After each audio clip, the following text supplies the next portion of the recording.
Obrigada. Boa tarde, estamos de volta com a live que acontece todas as quintas-feiras aqui na CCV, das 18h15 às 18h45. Antes disso, nós temos a conversa terapêutica, são todos convidados a participarem. Depois, o passe de desobsessão e depois a palestra do Evangelho, que continua fazendo parte do tratamento. Eu vinha já há 3 semanas falando, na semana retrasada eu falei da satisfação imediata sem o esforço da conquista, que é o que as drogas e o álcool traz, acostumando o seu cérebro a liberar uma endorfina sem que você tenha feito nada para merecer aquela endorfina que é liberada. E na passada, a gente falou bastante sobre o álcool. E para terminar essa trilogia aqui, eu gostaria hoje de falar sobre a maconha. Porque a maconha virou medicamento, né, de uns 2, 3 anos para cá. E então existe muita confusão ainda, né? As pessoas que fumam maconha falam, isso aqui agora é medicamento. Não, alto lá. Não, isso aí não é um medicamento, isso aí é uma droga. O que eles fizeram foi pegar a planta canabidiol e extrair da planta suas propriedades analgésicas, calmantes, e fazer disso um remédio controlado farmaceuticamente com uma indicação muito restrita médica. Não tem nada a ver com cheirar um baseado ou fumar um baseado, né? Então a maconha medicinal, ela não é a mesma coisa que fumar maconha. Quando falamos da cannabis medicinal, estamos falando de medicamentos produzidos a partir de substâncias específicas da planta, com controle, doses controladas, processos farmacêuticos padronizados e acompanhamento médico. O médico vai prescrever para situações muito específicas. Não é para essa banalização que a gente vê hoje, estou com uma dor de cabeça, tomo a cannabis. Nós vamos ver para que o médico prescreve isso e com acompanhamento. O que é muito diferente de se fumar maconha, né? Os medicamentos mais estudados e aprovados internacionalmente, eles utilizam canabinoides. Canabinoides é o extrato terapêutico farmacêutico da cannabis, da maconha. Eles utilizam esses canabinoides específicos, principalmente que quem for ouvir sobre o tema, vai ler muito o CDB. O CDB é o canabidiol. Então, se a substância tem canabidiol, ela é farmacêutica, ela é para ser usada terapeuticamente. Ela não produz efeitos psicoativos. O que são efeitos psicoativos? Ficar muito ligado, ficar sonolento, ficar engraçado, fazer viagens alucinatórias, não é? Não, a medicação, ela trata um aspecto específico do sistema nervoso central, que a gente já vai ver qual é, e ela é muito diferente do THC. O THC é o tetrahidrocannabidiol. Aí sim isso é a droga. Isso é a droga alucinógena. Ele é o principal componente, então, da planta cannabis. Antes, minha gente, nós estamos falando aí de uns 10 anos atrás, a planta, quando as pessoas fumavam maconha, elas estavam fumando uma maconha com um teor de THC, que é esse tetrahidrocannabinol, de 2%. Tinha 2% dessa substância alucinógena. Hoje tem 10%. Então hoje essas pessoas, elas ficam muito mais sujeitas a desenvolverem crises. Por exemplo, a gente teve aqui já um caso de um rapaz que experimentou apenas uma única vez a maconha e desenvolveu um surto psicótico de esquizofrenia para o resto da vida. Então, ele liga a televisão e acha que o repórter está conversando com ele nos períodos de crise, depois ele acalma. Por quê? Porque essas substâncias, elas estão extremamente mais fortes do que eram antes. E isso não é por acaso. Isso é para viciar mais rápido, isso é para tornar a dependência mais rápida. Nos Estados Unidos, a Anvisa deles lá, né, que é o FDA, é o órgão que toma conta dessas medicações, aprovou esses medicamentos à base de canabinoides para indicações muito específicas. Então vamos ver que indicações são essas. Algumas formas graves de epilepsia, quando a pessoa tem aquelas convulsões. Às vezes o medicamento anticonvulsivante, ele não é o suficiente. E aí o médico, então ele prescreve o CDB, que é aquela parte da planta que foi controlada farmaceuticamente, com acompanhamento médico, ele consegue às vezes um resultado mais importante para as crises epilépticas. Ele também lá nos Estados Unidos, ele é prescrito para quadros relacionados a náuseas induzidas por quimioterapia. Então, aquela pessoa que faz a quimioterapia, boa noite, que tem náuseas por causa da quimioterapia, às vezes o Vonal, essas medicações mais conhecidas não dão conta, e o CDB do canabidiol, da planta da maconha, pode ajudar se tiver acompanhamento médico responsável, né? E também quando a pessoa tem uma perda de apetite por situações específicas, uma anorexia, essa menina que vai morrer se alguém não colocar comida para dentro da boca dela, porque ela vomita, né? Tudo que ela come. Então, para situações, percebe? São situações muito específicas que o uso do CDB, do canabidiol, é indicado. Agora, o THC que está presente até 10% na maconha, ele não tem nada que ver com essa ajuda terapêutica. Ele é uma droga alucinógena que nós vamos ver o que ela provoca daqui a pouquinho também. Então, veja que a pessoa tomando o canabidiol prescrita para o médico, porque ela tem uma crise convulsiva, porque ela tem uma náusea induzida por quimioterapia, porque ela não tem apetite de jeito nenhum, isso é totalmente diferente de fumar maconha. A maconha, ela faz parte de um tratamento que causa dependência química e prejuízos cognitivos, orgânicos e sociais. Prejuízos de toda a ordem.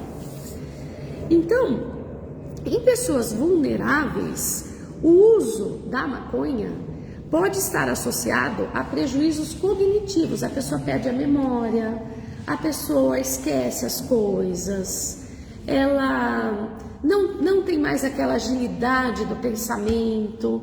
Sabe a pessoa que está desconectada, parece que deu uma emburrecida? É isso que a maconha faz com o uso frequente, principalmente nas pessoas suscetíveis, né? A dependência, eu paro a hora que eu quero. Para coisa nenhuma, não para. Precisa de ajuda para parar. Não conheço ninguém que falou, eu parei. Pode ter, o álcool a gente ouve um ou outro, mas aí eles ficam na bebedeira seca. Que não fazem uso do álcool, mas estão no mesmo funcionamento chato, cri-cri, de como se estivessem bêbados. Isso é chamado de bebedeira seca no alcoolismo. É por isso que você precisa de tratamento. Boa noite. É por isso que você precisa de tratamento. Você precisa de tratamento porque o negócio vicia, porque a química do seu cérebro muda. E você precisa de química nova, você precisa de estratégias para vencer aquilo. Piora dos sintomas ansiosos, o que é um grande paradoxo. Porque todo mundo que fuma maconha quer ficar relaxado, né? Mas eu já vi pessoas, não próximo de mim, porque quando eu estive em lugares que as pessoas falavam, vou fumar maconha, você cuida da gente? Não. Eu não sou babá nem de criança, que eu poderia ser, mas não sou. Quanto mais de maconheiro. Não cuido, porque eles têm medo, né? Porque às vezes tem bad trip. Às vezes, porque vê coisas fantásticas, mas os estudos mostram que somente nas primeiras vezes. Depois você começa a ter bad trips, você vai começar a ter alucinação, mania com pessoas te perseguindo, pessoas querendo te matar, coisas difíceis mesmo, né? Então, o que era para ser uma viagem de relaxamento, com o uso abusivo e crônico, se transforma num aumento dos sintomas ansiosos. A pessoa fica mais ansiosa ainda, fica mais depressiva ainda e pode até desenvolver quadros psicóticos, que são esses quadros de esquizofrenia, de ter delírio, de achar que é o que não é, loucura mesmo, né? O fato, gente, de uma substância ter aplicações médicas em determinadas condições, como é o caso do CDB, do canabinol, não significa que seu uso recreativo seja um tratamento, porque tende-se a banalizar o uso recreativo da maconha. Ah, ele faz uso recreativo, ok, a lei permite, as propagandas dizem que isso tudo é muito legal, só que precisava mostrar o dia seguinte, precisava mostrar a página 2, 3, de como é que está a vida dessa pessoa fazendo uso dessa substância. Então, por exemplo, a morfina é um medicamento, nem por isso a gente pode usar opioides sem prescrição médica. E hoje em dia, os vícios que mais aumentam são os opioides, que as pessoas estão tomando para ficar muito relaxadas, sem prescrição médica e totalmente viciadas nessa classe de fármacos, que são os fármacos psicoativos, que eles mudam o jeito do cérebro funcionar. E a pessoa passa a desenvolver tolerância, precisando de doses cada vez mais altas, e dependência, precisando daquela substância para dormir, acordar, viver, se relacionar, para tudo, né? A maconha de uso frequente, as evidências mostram que o uso de 4 ou mais dias por semana, então se a pessoa usa de 4, normalmente quem costuma usar cedo usa mais do que isso, usa toda a noite, mas mais do que 4 dias por semana. E num ano, não estamos nem falando de 10, de 5 anos, de um ano, a pessoa usa 4 vezes. Em um ano, 36% apresentam transtornos, que nós vamos discutir agora quais são esses transtornos. Inclusive, para quem é pai, para quem é tia, cuidador, avô, poder identificar em seu familiar, né? Quando aparece com óculos escuros e está chovendo, a gente vê isso até nos artistas. Que exemplo, né?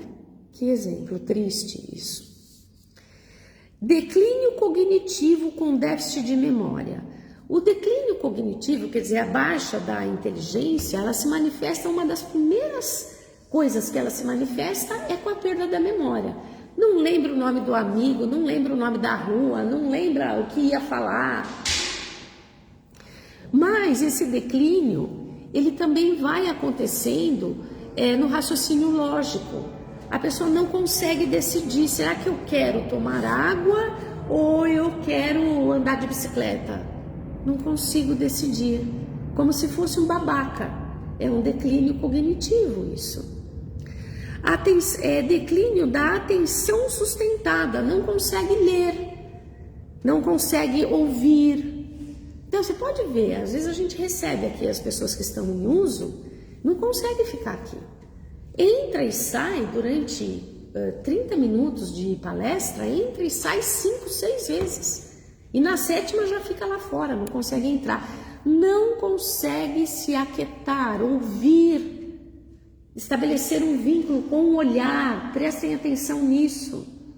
Se o jovem ou adolescente não consegue estabelecer um vínculo de olhar com você, ele tem que conseguir, ter alguma coisa estranha aí, percebe? E a velocidade de processamento. Você pode, por favor, abrir aquela gaveta, pegar uma anotação que está lá e trazer junto com a caneta? Eles demoram. O que você pediu? Uma caneta? Não pedi uma caneta. Pedi para você abrir aquela gaveta, pegar o papel e trazer junto com a caneta para mim, por favor. Aí vai, chega lá e esquece de novo. Declínio cognitivo, gente, né?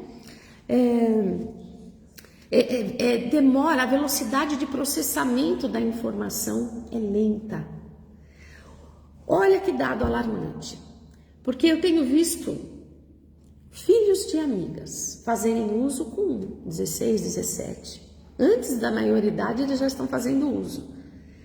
E aí os estudos falam que o uso antes dos 25 anos apresentam uma queda de 2 pontos do QI, do coeficiente de inteligência. Aliás, essa geração que vem agora é a primeira geração na história da humanidade que o QI está mais baixo do que os pais. Normalmente, o QI da garotada que chega é muito maior do que a dos pais e muito maior do que a dos avós. Agora não está mais. A grande maioria, o QI está abaixo dos pais. Por causa das telas, por causa de tantas medicações que são dadas, por causa, muitas vezes, do vício, que ninguém tem o conhecimento que aquele adolescente está tendo. Ou deveria ter, porque um dia uma amiga falou para mim, poxa, mas eu quero que meu filho pare. Eu falei, mas ele trabalha? Não. Então é você que está patrocinando. Ela levou um susto. Eu não. Se ele compra, ele não trabalha. Aonde ele arruma dinheiro para comprar? Não sei, mas é porque eu dou dinheiro para um lanche, pode ser que ele use para comprar. Tá, mas ele não tá magro, quer dizer que o lanche ele tá comendo. É uma negação, né? É uma negação porque tem toda uma cultura escolar, midiática, normalizando o absurdo. Isso é um vício. Isso tem que ser contido. Então, dificuldade, a perda de 2 pontos do QI, dificuldade de tomar decisões, não consegue decidir, perda da iniciativa. Você não mandou currículo? Calma, depois a gente vê. Calma, depois a gente vê, porque tem alguém patrocinando comida, cama, maconha, né? Calma, depois a gente vê. Então, a perda da iniciativa, a indiferença afetiva. O outro tá morrendo e ele tá aqui fumando baseado dele, ou então tá lá na Netflix, percebe? Uma indiferença afetiva. Tanto faz o que acontecer com você ou não. Prejuízos de controle de impulsos. Então a pessoa uma hora fica muito agressiva, xinga, quebra tudo, depois se arrepende. Mas ela está tão desregulada por causa do uso do THC, né, do canabidol, do canabidiol recreativo, vamos dizer assim, que ela não consegue mais controlar os impulsos e não consegue se regular emocionalmente. O que é se regular emocionalmente? Alguém me ofendeu, do nada. Eu vou lá e dou um chute na pessoa? Não, né?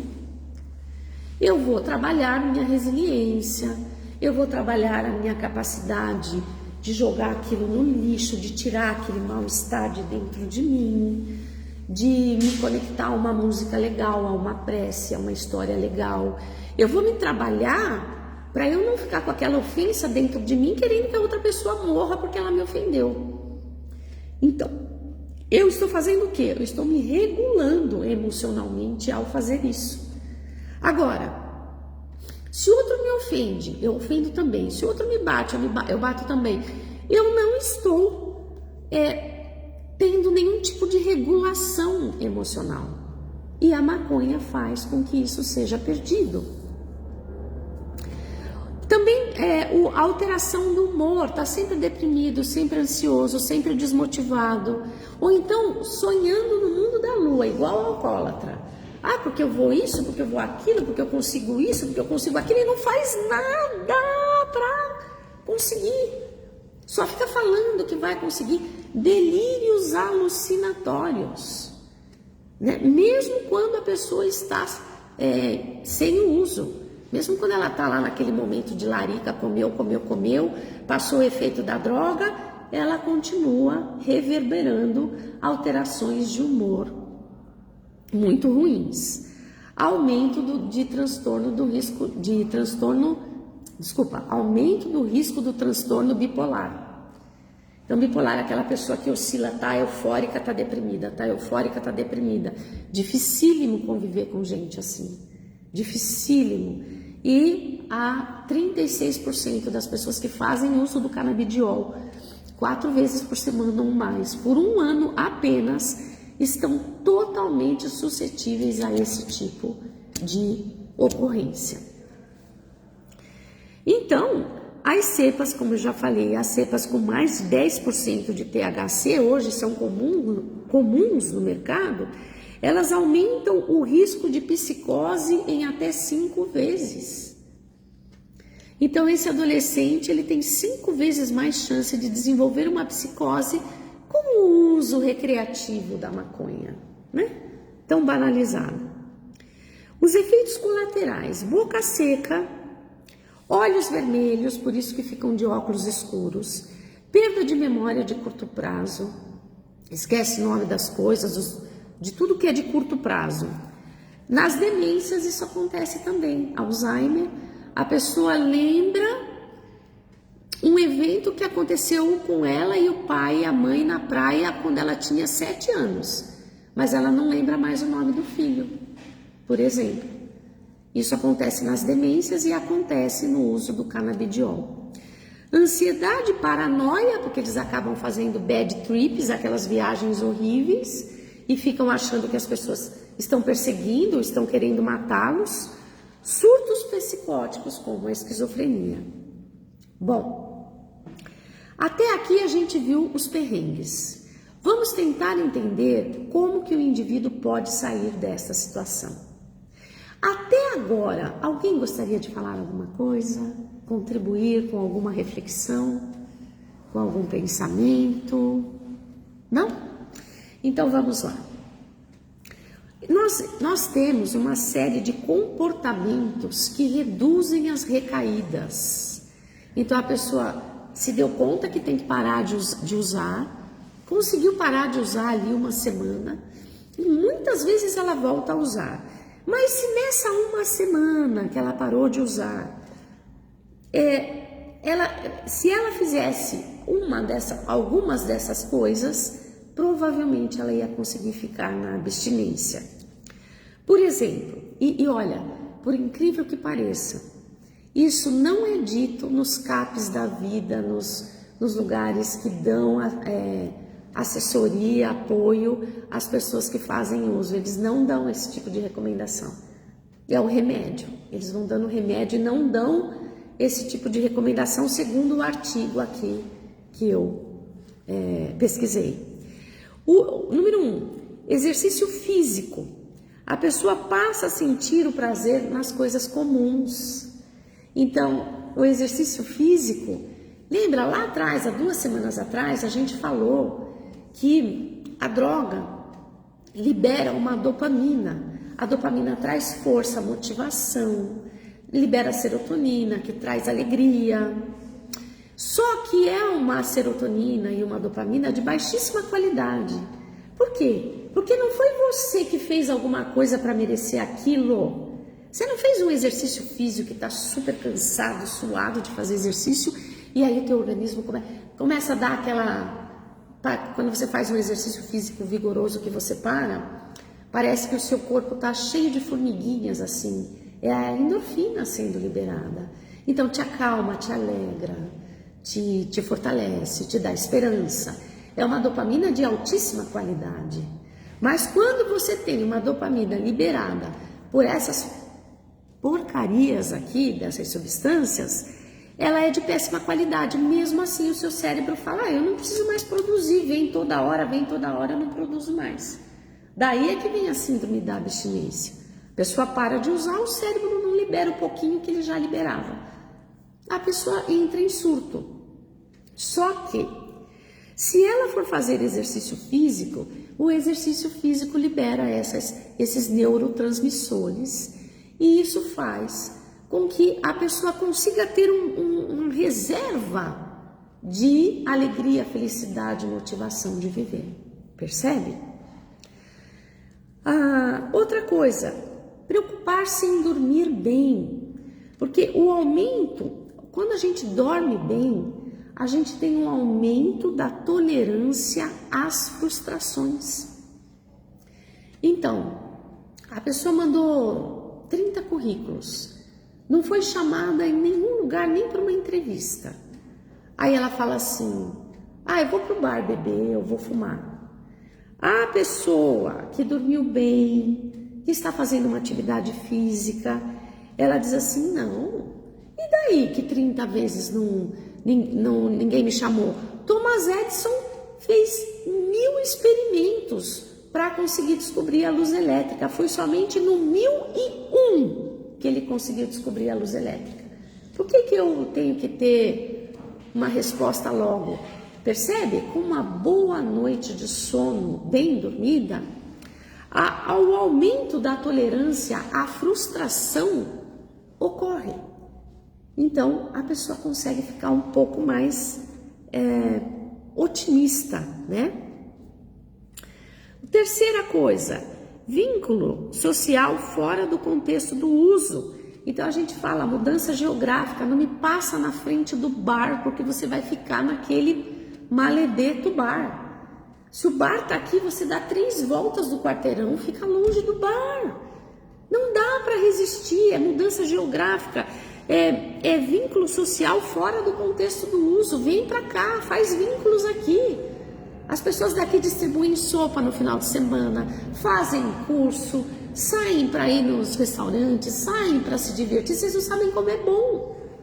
Então, muda o interesse, você tem que mudar o contexto social, né? Para quê? Para você ter novos vínculos sociais salutares, de gente legal, de gente para cima, de gente que está crescendo na vida, né? E outra coisa, os ambientes saudáveis, eles constroem a sensação de pertencimento. A pessoa vem aqui e fala, não, hoje é o meu grupo, percebe? O pertencimento.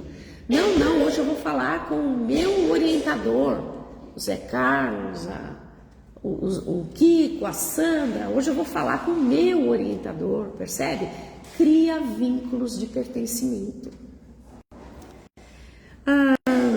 Outra coisa, regulação emocional, vamos fazer uma psicoterapia, vamos procurar uma religião, vamos fazer meditação, né? A gente tem portas abertas, é que a gente não procura. E a rotina salutar, né? Quer dizer, você ter hora para acordar. Que negócio é esse, acordar meio-dia, geração neném, nem estuda, nem trabalha, nem faz coisa nenhuma. Não, hora de acordar, hora de tomar café, hora de lavar a louça, de varrer o chão, de consertar o telhado. Não está trabalhando? Arruma o que fazer. Para sua mente ficar ativa, para você liberar neurotransmissores de boa qualidade e para você merecer o que aquele ditado popular diz, que está super de acordo ao que o Evangelho diz: ajuda-te que o céu te ajudará. Deus ajuda quem cedo madruga. Quer dizer, no sentido de que se eu me esforço, mesmo sem trabalho, mesmo sem estudo, para fazer o melhor de mim, coisas boas me chegam, porque a minha sintonia vibratória subiu e eu vou atrair e conseguir receber boas intuições por causa dessa sintonia de boa qualidade que eu emano. Percebe? Então chegamos ao fim. Hoje acho que eu consegui terminar. Consegui. Então a semana que vem nós vamos falar, ou é na próxima, nós vamos falar de um filme sobre o alcoolismo, tá? Vai ser bem legal. Vamos fazer a nossa prece? Meu Senhor e meu Deus, obrigada, Jesus, pela presença através dos seus prepostos, dos seus trabalhadores fiéis nesta casa bendita, cuidando, amparando, protegendo cada um de nós, trabalhadores assistidos. Senhor, dê a essas pessoas o que elas vieram buscar, paz, alegria de viver, força, cura, mudança positiva. Inspira-nos a tarefa, Senhor, e que nós sejamos filhos obedientes e cordatos com a Tua vontade, porque toda vez que pedimos alguma coisa, ajude-nos a lembrar, a no final do nosso pedido colocar uma vírgula, não um ponto final, e dizermos sempre a frase: mas que seja feita segundo a Tua vontade. Porque a Tua vontade é boa, magnânima, nobre e maravilhosa para as nossas vidas. Essas coisas te pedimos e agradecemos em nome de Jesus. Que assim seja, hoje e sempre. Amém.